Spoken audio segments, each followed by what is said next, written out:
I'm so excited. We kept him home all year, so I'm crazy excited.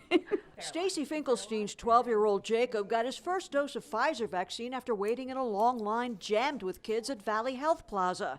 After the CDC ruled emergency use of Pfizer's COVID shot is safe and 100% effective in 12 to 15-year-olds, these families rushed to take a shot at normalcy. I'm excited. Why? Seeing family and friends. He can get together with friends again. He can go back to synagogue. He can go back to school. He could go to camp if he wants to. We could travel. We haven't seen family since last March. So 14 months. His brother's getting married in June. We didn't know how to navigate that. For parents who are worried about the safety of their children, if you really want your kids to be safe and you want to enjoy a safe summer, the only way to do this is through vaccination. Dr. Antonio Quiros says parents and adolescents started arriving here early this morning. Valley's booked all 1,700 slots taken, and at least 900 of them are 12 to 15-year-olds.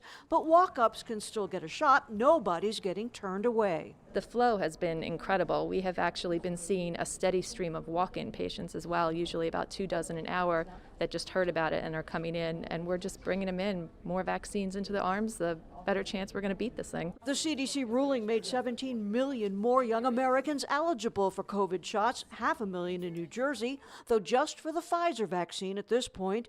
A recent survey found 29% of parents would get their kids inoculated right away. 32% would wait and see. 19% would definitely not bring their kids to a clinic like this. These families see no reason to wait. All of my family have already gotten COVID shots, so I wasn't too nervous about it since they told me it wasn't that bad. I can be around more people inside without having to worry too much. The people who choose not to get vaccinated are the ones who are at risk, not the people with the vaccines. There were no second thoughts.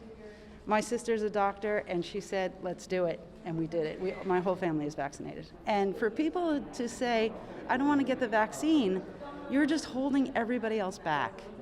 This is our way to our future. Doctors point out kids, like adults, could experience the usual vaccine side effects of aches, pains, fever, and nausea, but that getting COVID's far worse. And the vaccine actually works better in kids. With the new information that we're receiving about the response from the Pfizer vaccine, we're coming to understand that children may have a much more powerful immune response. Currently, some New Jersey universities will require students to get vaccinated before taking classes this fall, but public schools haven't made it mandatory. Rutgers Dean Perry Halkita says families should be given the facts. Let's give them a little time. It's really new for them still. But I think by the time school starts in September, it's got to be mandated. For kids like 12-year-old Nicholas Poole, it's a ticket out of the house. There are more opportunities for me to do more stuff, like visit different places and with family members and stuff like that. Age limits on COVID vaccinations will continue to drop. In September, Pfizer is expected to ask for emergency use authorization in kids as young as 2 years old. Meanwhile, clinical trials continue on children as young as 6 months. In Paramus, I'm Brenda Flanagan, NJ Spotlight News.